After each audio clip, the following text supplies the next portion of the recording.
Oh my god, can you see this? I don't know if you can see this. It can see exactly how I'm- Oh my god! Hello and welcome to another Nihongo Gamer video. I have not used this for absolutely ages. I actually made a video recently on how I haven't really felt any special need to use VR nearly as much as I thought I needed to, but it seems that there's been an update. What we're actually trying today is this special feature that apparently means that we don't need to use these controllers. We can actually just wave our hands in front of here and we can just do all of our Iron Man style control movements of things. This is the future of VR, not holding these dongles with buttons on them, waving our hands and doing everything Minority Report stuff. The idea of computing with our hands and just throwing windows around. So I have no idea if it's going to work. I know that it's updated itself, but I saw that now that it's updated, I was like, okay, time to make a video.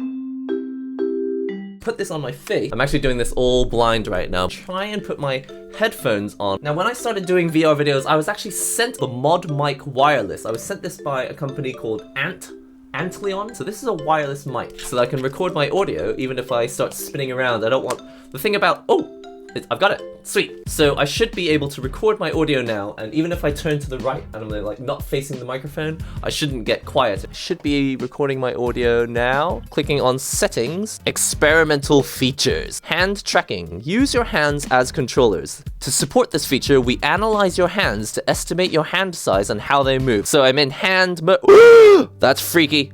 That's freaky. Okay, hold on. Use your hands in VR. Put your controllers down in a safe place to use care to protect your hands. All right. Oh my god. Can you see this? I don't know if you can see this. That is crazy. It can see exactly how I'm- Oh my god. That is so freaky. Pinch with your thumb and index finger to select menu items, apps, and more. What the heck? Why would I want to do- That doesn't make any sense. Oh, I've got a pointer. Can you see my pointer? Okay, so you pinch and then you let go. So pinch to hold and scroll. So like this. Well, okay, they're not giving me anything to demo yet. When your hand glows, hold your thumb and index finger together. Hand is glowing. Oh my god! Oh my god! Oh my god! Done. Oh my god, so I'm done. That's it. That was literally the whole tutorial. It was just, you just pinch to select stuff. Oh my goodness, it's working. That is crazy freaky. Oh my god, this is the future. This is the future. I need to stop yelling. All right, so I'm completely blown away. Just watch the video. It did actually work. This is God, I literally do not have words. This is the future. I can't believe that they had this planned the whole time. I literally just thought, okay, Oculus Quest is going to be this fun thing that we can play Beat Saber on using these controllers, but now it turns out they had this whole planned the whole time, and they were just waiting for the day that they could say, okay, put the controllers down, and now you can just use your hands. Look, you can just pick stuff up. You don't need... Oh my goodness. So to put this into context, Valve, which makes Steam, makes a headset called the Index, right? And they have these massive controllers that you like strap to your hands so that it knows where your fingers are. It's like tracking the proximity of your fingers to the controller. But now, this may not be as accurate or as fast and precise as something as like the Index, but as you can see, it's clearly very, very, very accurate. Like this is, what technology are they using to make this possible? This is blowing my head wide open. So the only gestures that I know right now are this. It's to go to the home. Oh, sorry. This one is the home menu. So I can use that to switch the menu on and off. I can point at stuff. Just normally you can see I've got little pointers attached to my hands. You would think that essentially to press buttons you do this, but obviously I guess they realized that when you do this, the pointer direction must change or something, and it's much easier to do this. And this is actually kind of more casual because you can run around. For example, let's say I want to click on this button for tilt brush over here, or see more in library. I just tap like this. Now I can rest my hands like this. I don't have to be tired all the time moving my hands out like this all the time. I can just kind of chill out like this. Oh, okay, so it doesn't know where your hands are if they're touching, but actually, I guess even with the Steam Index, you can't have your hands touching because you've got these big plastic things in your hand. But now, it can probably just predict that my hands have come too close together. So it knows if I've done like a clap gesture. Oh man, the future is way too exciting right now. Let's play some Angry Birds. Oh no, it says use control. So games will have to be reprogrammed to work with this controller, but I think it would be so cool to just sit around watching movies and controlling web browsers and stuff just using my hands. So let's just try browsing the web, shall we? Go to navigate. and go to browser. Alright, so if I want to search something, I look over at the web browser here. I don't even need to look at it. I can just look at it in the corner of my eye, but I can just use my hand to aim myself over here and just tap my fingers like this, and I can just tap. Can I just tap like, that would be funny if I could just type like this. Now let's just open up that keyboard again, and let's type in. So I'm just gonna rest my hand here. Okay, it doesn't like when my hand's too close to my face. Twitch.tv and go. And here we are, it's opened up just some random clips that you can watch from the Nihongo Gamer stream. This is apparently what was last being streamed. I can just go to exactly the middle of the stream, for example, right here. It works so well. I can literally just chill out like this with my hands like this. And now let's move a little bit further in the stream. I'll tell you what, it doesn't always know when I've tapped. I guess like it's actually waiting for me to let go. It's actually like the letting go that makes it know that it has been pressed. Unfortunately, they don't have any special gestures like zooming in or zooming out yet. It looks like we've only got the one hand and the pinch to press a button right now. Essentially, that's it for today's demo. Just want to try out this hand thing. I didn't even know if there were any apps, but as far as I can tell, it doesn't look like there's any apps that actually use hand tracking right now, apart from things that are built into Oculus, like Oculus Browser or like Oculus Gallery or something. So I can obviously use the normal controller like this. I can just do as normal. Usually you have to point this little thing here like this, but it's exactly the same. When you go down here to use hands, anywhere you point your hands, it's got this little triangle here, so it knows that this is where you're pointing. So for example, if I just tap on the screen here, if I want to watch the end of the stream, I can click right here. It's seamless. If I want to go to the beginning of the stream, I can click here. I'm sure that this will become much more complex in the future. We'll have all sorts of like zooming out gestures or making things smaller gestures or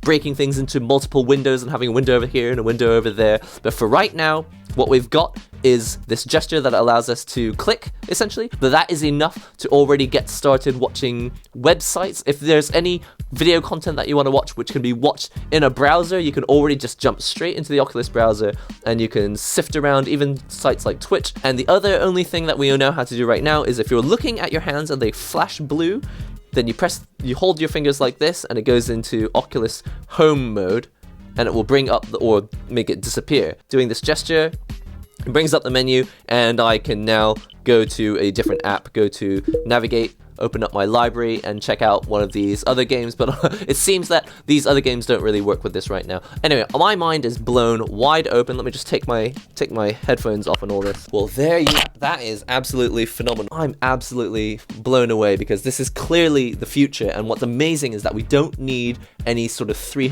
$400 peripherals to enable hand tracking. Now, of course, hand tracking on something like Index is going to be much more accurate and precise for a game that is designed for, you know, intricate movement of your hands, because the thing about using a camera system to have hand control is that if your hands are overlapping, then it won't know which hand is which, or, I mean, there are limitations to this format.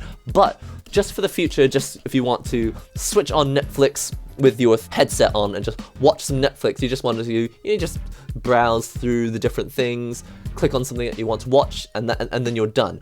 One of the biggest things for me when I started using Netflix on the Oculus Quest, I basically needed to have these controllers. I guess you could just make do with just one of them, but even so, when you want to like pause something, then you have to like fish around, like, where did I put my controller? Unless you like have it tied to your hand, but then every time you like reach over to like pick up a drink or something, then you risk knocking stuff over. So generally when I'm using Netflix, I'll put these controllers somewhere else. But then I'm like, okay, I want to pause the video. Normally I would just go pause, right? You would just normally do that. You would just look at something and press spacebar, or you'd press on your mouse. But when you don't know where your controller is, because it's in the physical world and you're in the virtual world, you have to like sift around and risk knocking stuff over, and then you finally find your controller. It's like, oh, here it is, but you're like, you can't see anything. Now that we've actually got this hand control, all they need to do is a simple update to Netflix to make it compatible.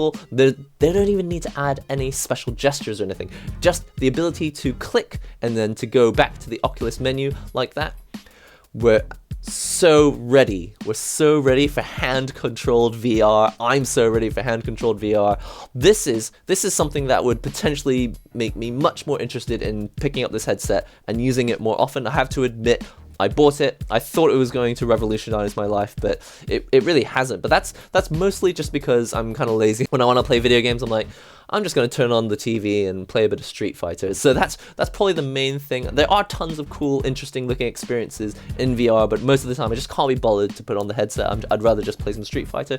But the future looks very, very bright for Quest, and this is a free update. This is just an experimental feature, but as you can see, it clearly works very, very fluidly. I'm just really excited to see what else we're going to get in terms of compatibility with apps for this hand control. I've often been showing the Oculus Quest to people, and the most difficult thing is teaching them where these buttons are, because I mean, obviously for gamers, we're very used to the whole idea of the analog stick and the button and this Oculus button, which is a bit flatter, B and A buttons, and there's a side grip trigger. But when I'm explaining it to people who don't play games, they're kind of like, trigger? Grip? Analog stick? What are you talking about? Flat button? Big button? A button? B button? How are you supposed to know which one is the A button and the B button? And you can't physically tell because you can't really see it right now, but the A button and the B button literally feel exactly the same. Neither of them have a special like nub on them so that you know which one's which. If we can just get to gestures where it's just like zoom in, zoom out, break things apart, click, go back home, I'm all for it. I'm really, really excited. Anyway, that's all I've got for today's video. Thank you very much also to Mod Mic and to Lion Audio. I think this is like $100. You can judge for yourself whether you like the quality. Obviously, massive benefits if you're doing virtual reality and you're talking to someone and you don't want to keep getting quieter every time you like turn your head in the virtual world to talk to someone over there. That's all for today. Don't forget to comment, subscribe, share the links and all that great stuff, and I'll see you in the next Nihongo Gamer video.